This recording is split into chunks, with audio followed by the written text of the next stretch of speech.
County Jail. Yeah, jail need to be shut the fuck down. All the way down.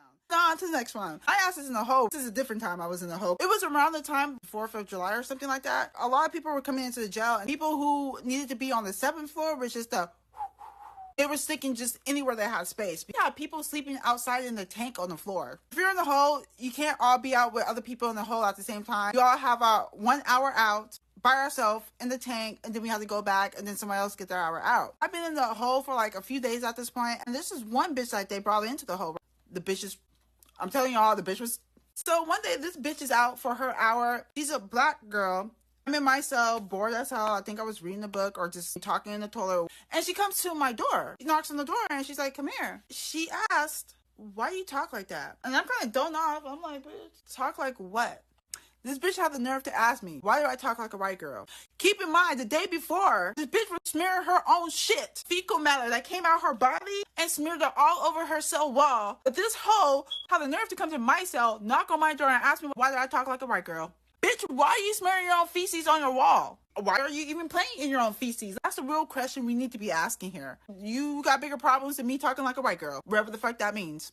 I was offended, okay, because this bitch was really smearing her own poop on her cell wall and the little glass window that we have on our fucking door so no guards can see in there. Why did you even take your poop out your toilet? Let's figure that out first before we figure out why I talk like a white girl. Moving on. Speaking of crazy, this is one girl I met in King County, right? She didn't know when she was getting out. She wasn't on the 7th floor. She was in like the regular tank with us, but the bitch should have been on the 7th floor. The guards knew that too. But you know, she acted normal. She seemed like she was there.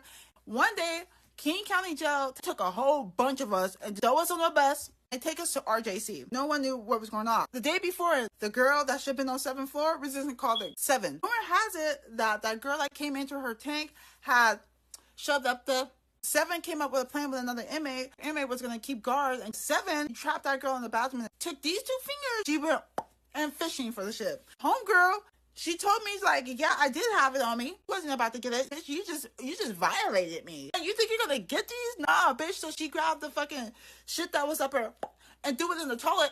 Boop, flushed. Nah, bitch, you're not about to get them. Nah, bitch. Flush those bitches real quick. Oh, they took that bitch to the hole. Remained in the hole ever since. I don't know what happened to 7 after that. The girl who this happened to, right after this happened, she got shipped to RJC with me. Okay, so this next one, I tell you guys 2 different come-ups that I have heard and somewhat seen. The first one, this woman who was not from America, English was her second language, came into our tank, put in the cell with, I'm just going to use her street name because it's a street name. Texas, if you see this, they put her in the cell with Texas. Keep in mind, Texas is in jail because of her man, her husband, right? This lady that came in there that didn't speak proper English, she came in there on like her 3rd DUI or some shit, and they stuck her in the cell with Texas. And so like this woman is really relying on Texas for help because English is not her first language. She don't understand what to do. She don't know how to work the phone. She needs to call her husband. Her husband don't know where she's at. Yeah, Texas is like, helping her out. So I thought. So Texas like let her use her phone to call her husband. The husband finally found her because he didn't know where his wife was at. So the woman that came in there, we're going to call her DUI. So DUI husband and Texas husband met up on the outside because Texas husband was going to take DUI's husband to the jail so he can see his wife and so they can figure out how the fuck they're going to get her out of there. The husband's not familiar with what he needs to do in order to put like money on her books or bail her out. He's not familiar with none of that. Texas and her husband had this Bonnie and Clyde type of relationship still, even though she was in there because of her man. If there's an opportunity to present herself to make some money, Bonnie and Clyde that they are. Rumor has it that DUI's husband gave Texas husband some money to bail her out. Texas husband supposedly went to the bail bondsman and bailed her out. And now they came up with the story that the bail bondsman wasn't real, so on and so forth. DUI's husband kept giving Texas husband money to like put on the books or what.